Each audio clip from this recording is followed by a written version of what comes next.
So why aren't you hearing from the narcissist after the discard?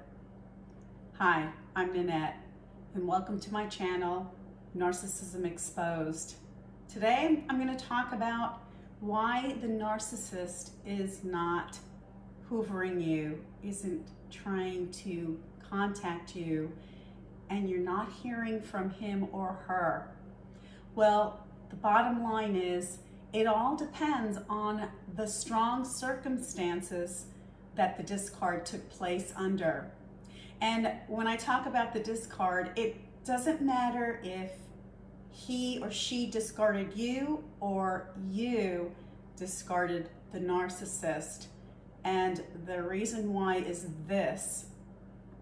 There's that boiling point that the narcissist cannot handle when you try to instill your boundaries, when you push against the grain and they flare up because you're rewriting the script, you're rewriting the narrative that the narcissist has already put into play, and you're not performing well. So the discard took place because you were starting to either rebuild your boundaries within the relationship or lay new boundaries down. And what happened is the narcissist couldn't take it, so he or she does its usual blow up and discards you. Or you decided enough was enough. I'm not going to put up with this. I'm not going to play these games anymore. I'm not going to read the script and perform with this person anymore. It's done, and you discard the narcissist. The bottom line or end result is that you're no longer tolerating their baloney. You're no longer tolerating their abuse, their tactics, their devaluing of you, their showing you that they have arrogance and they have illusions of what life together should be. And it doesn't include your input whatsoever. And none of us want that kind of situation. That is called control and manipulation.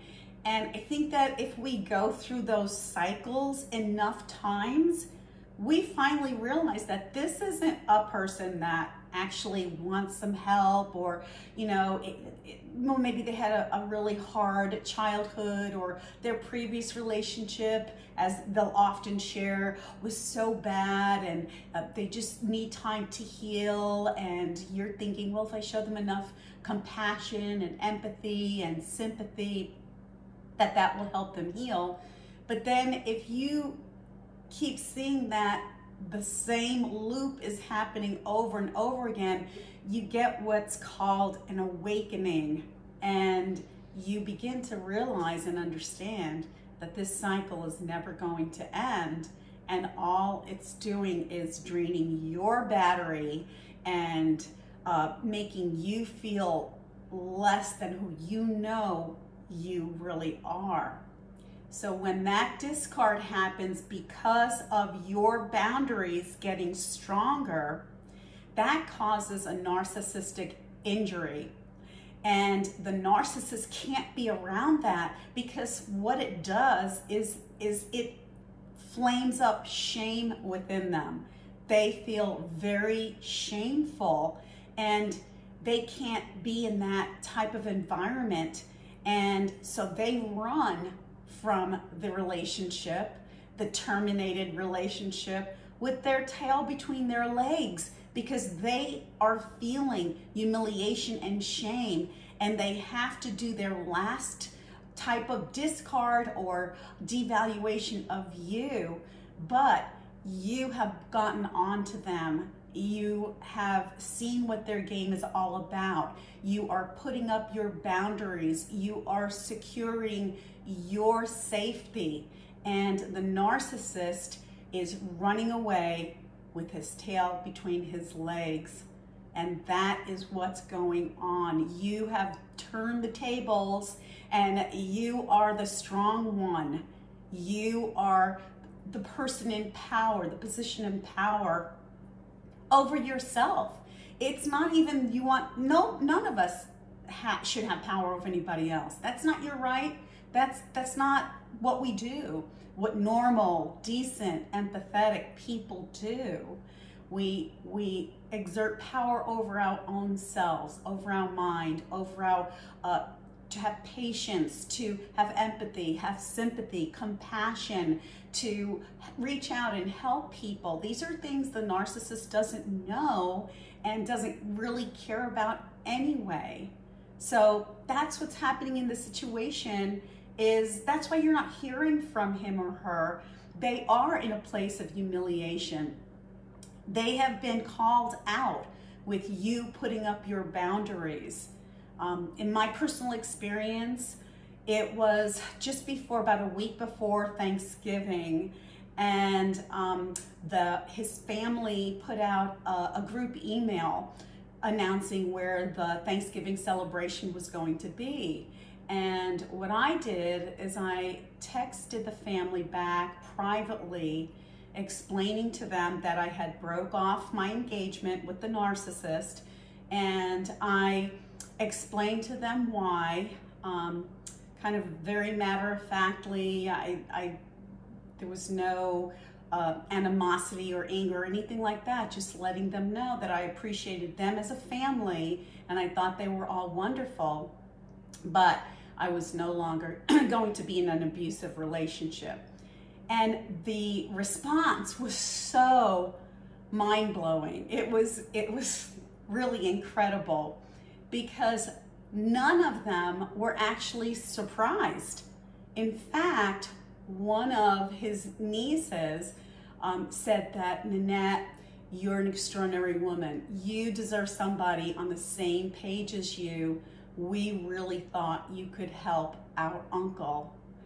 I was amazed. And so the point being is that the narcissist really isn't fooling anybody. They're not fooling everybody, I should say. They are fooling some people, like the flying monkeys and minions, but there are a lot of very good people in the world, even in families of narcissists, that they see what's really going on. And a lot of them don't know how to deal with that person, so they just kind of tolerate them and put up with them at family get-togethers. And so yeah, they're not fooling everybody at all. They are under an illusion, that alternate reality of everything I do is showing what a great person I am, and I have everybody fooled. I'm telling my lies, doing my deceitful things, and I've got everybody in the narrative just where everyone needs to be. But that's really not what's happening, and it's a really sad situation, a sad place for these narcissists in their head, where they really think that they're fooling so many people. So in this final discard, in the termination of the relationship, you showed the narcissist that you had regained your power within your life, and you're not going to hear back from him or her, because they know you are not a force to be reckoned with anymore.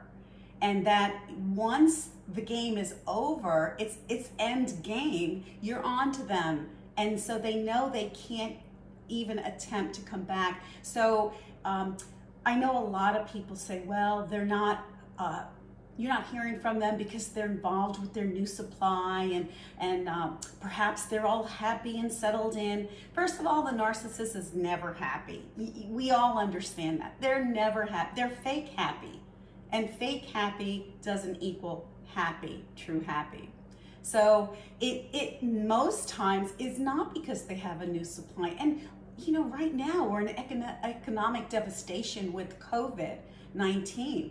And it's most likely, this is a likely occurrence, that they've lost their job. The narcissist lost their job. They lost their home. They have to beg room with a relative or a friend. Can I sleep on your couch? They're at a very bad place in their life. So where they were trying to destroy your life and bring you down, and you finally call them on it, and you terminated that relationship for the final time, that brought on their own demise. Without you, grade A supply, they're really nothing. They're nothing. And so they're floundering right now. It would be such a humiliation to that person, to the narcissist, to come trying to knock on your door, because it would be like, hey, I'm broke, can I come back in? That would never be their style, because they're under their own illusion that they're so grand and so important, and when really they're not. And so yeah, what you did in that discard, and stay discarded, I call it terminating. You're the Terminator, but unlike Arnold Schwarzenegger, you will not be back. So you terminated that relationship and block that person, block that narcissist on all social media from your phone. I did that. So I've closed all the doors, locked all the windows, and that's the finality of it all. And you're not wondering what they're doing, because you're busy and engaged and involved with rebuilding your own life and your best version of yourself moving forward, and healing and growing and regaining all of the things that was so abundant in you that got broken down by the narcissist. So no more. This is a time where if you don't hear from the narcissist, thank God. This is a great thing. And you have won. You have won back your life. And in contrast with the narcissist, they have lost their life. Well, they've lost their life long ago in their alternate reality and illusion of themselves, and the fake relationships that they engage in, and they're never winning. So that's why you haven't heard. And I think that that's such a great sign that you actually made your mark and you claimed back your territory, and you said enough is enough, and you rebuilt or laid new boundaries, and you're going to stick to it. And now that you know the characteristics of narcissism and the abuse and the cycle of it, you are that much wiser. And you've grown from this experience, as horrible as it has been and devastating, but knowledge is power, and you are now empowered with what to look out for, and to help other people and teach other people, like these channels are doing, reaching out and exposing the narcissist for who they really are. And no longer are we looking behind us wondering, is the narcissist watching us? You know what? We now have eyes on the narcissist, as more and more exposure of their tactics are being revealed on the YouTube channels and other platforms. So they are the ones to be afraid, as they get backed into a corner and they have less and less space to play their game. So I hope you got something out of this video. And again, if you haven't subscribed, please hit the subscribe button and hit the notification bell, and let me know what your thoughts are about this topic, and leave them in the comment below. And again, if you have any prayer requests, please leave those down there as well. This is going to be a praying community where we are encouraging one another, and your story, as you leave them in the comments, that will help everyone else who follows here on this channel. So we're all helping each other. And until next time, stay blessed in your heart and walk in peace.